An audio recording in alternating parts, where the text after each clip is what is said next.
Batman number 14, written by Scott Snyder, art by Greg Capullo. This is part 2 of Death of the Family, and last issue we left off with Alfred being attacked by the Joker, and Batman being put into a vat of Joker acid by Harley Quinn. So this issue picks up with Batman just yelling out to Harley, just like, hey, you gotta let me out now. Where's the Joker, Harley? And Harley's just basically like, oh, it's not Mr. J anymore. I don't know. He's too mean now. He's different. So, hey, who knows? Maybe you'll be a better Joker. And then she just walks away. And Batman, he gets all upset and he's trying to figure out a way out of this vat. Comes up with some, like, combustible burst or something like that as he talks about how he analyzed the Joker slide on the nights where he couldn't sleep to try to figure out how Joker became Joker. But regardless, he breaks out of the vat and he's looking around for Joker, can't find him. It's just like, all right, well, I guess I got to take care of a few things. So he goes back to the Batcave and immediately puts out a high alert to all the members of the Bat family, just saying, hey, just letting you know, it's possible Joker's going to be targeting you individually. So be on the lookout for that. And he calls out to Alfred, and of course Alfred's not answering. So he walks around the mansion a little bit, looking around for him until finally he comes across a blue and green wrapped present. And as he opens it up, he sees a little cassette tape inside.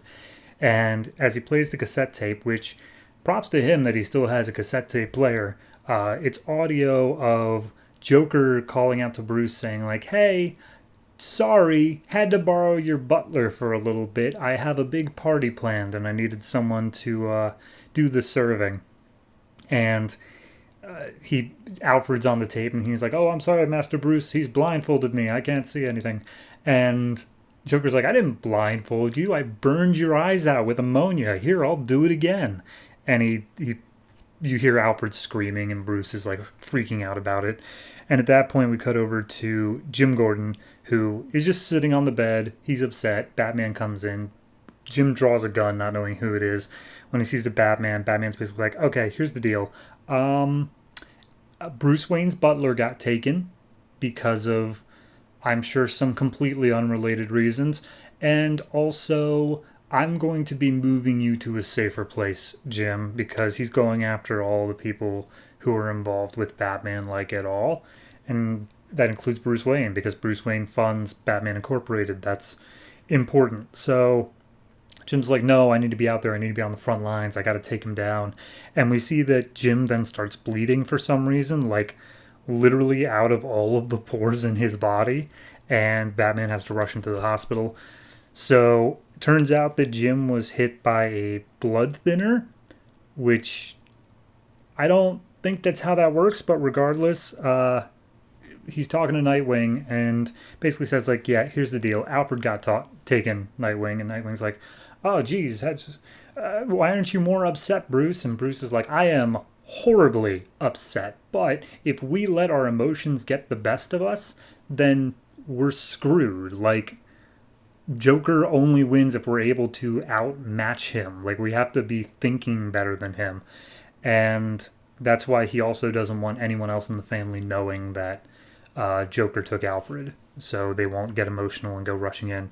So he's like, all right, Nightwing, here's the thing. I've got a plan. I have an idea as to where he's going to be next. He's going to go down to the old reservoir and poison it, because that's what he did the first time, like, we met after the Red Hood thing. So he's going to go there. I need you to be ready down at the aqueduct to blow it up before the poison gets into the rest of the system, okay? Just go.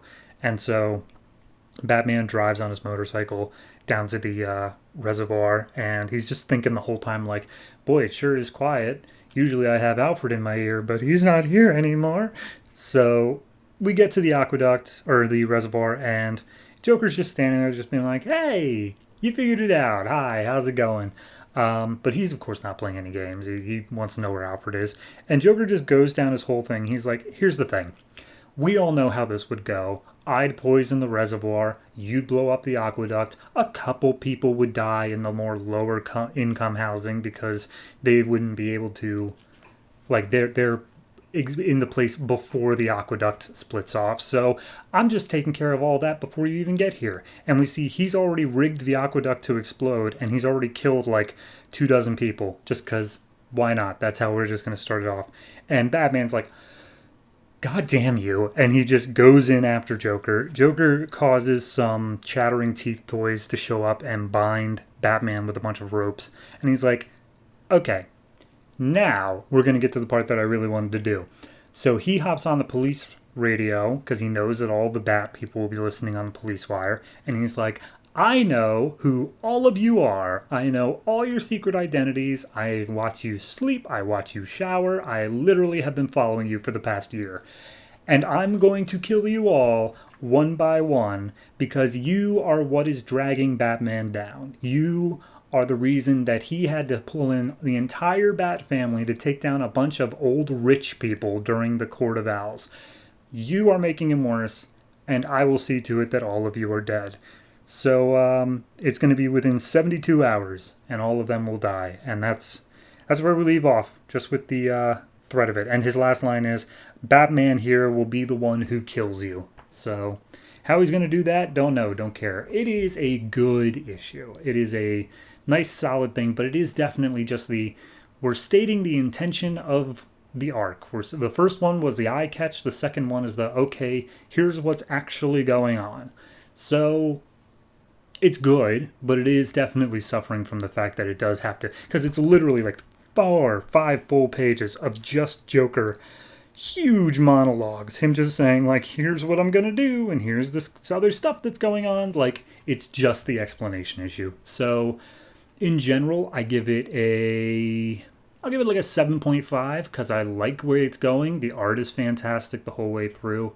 It's a solid issue, but it does suffer ever so slightly from the fact of it being the explanation issue where it just has to stop everything for 4 pages of monologues. So neither here nor there, but we will pick up with Death of the Family throughout all the tie-ins and the next part in Batman.